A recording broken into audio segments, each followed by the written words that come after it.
would have held the game for Lei Tingjie. There's just no time now for Magnus to push this pawn forward because the bishop is under fire. But instead, she went for this pawn. The pawn, though, worth less than the bishop. And now Magnus is about to make a new queen. After queen takes pawn, the king is marched forward. And now this pawn, just unstoppable. We might well see 2 queens, 3 queens, a few queens on the board.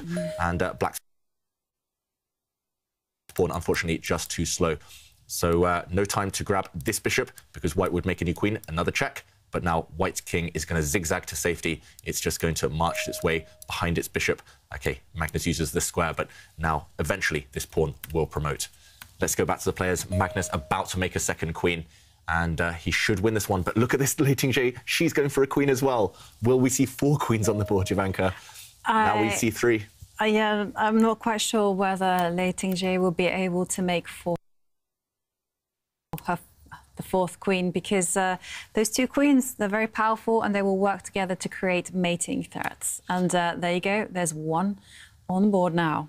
Yeah, and despite the fact that the computer says plus 12, completely winning for white, this is still a bit complicated. Look at Magnus. He's still not 100% sure that he's winning, because when there are queens on the board, you can never relax. It just takes 1 careless move by Magnus, and suddenly black will give some nasty checks. Black will make a second queen of her own.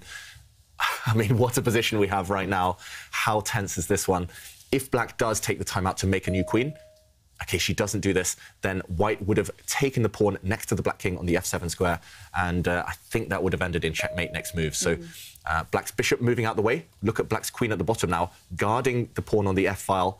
But Magnus, what a move. So calm, dodging his king out the way, and now the white bishop is the one on the same diagonal as the black king. He's going to deliver the mating blow. 4 queens on the board, though. Yeah, that's true, but it's going to be checkmate on the same square that on the h8 square. And there we go. It's a result. Checkmate about to happen. But look at this position. 4 queens on the board. What a game between these 2 champions. Wow. How will you describe it? 4 queens on the board. It's so rare. I think we've seen it maybe once on last season's tour, maybe twice, but I've never had that position, that type of scenario myself, I must admit. So what a game. What a game. And what a game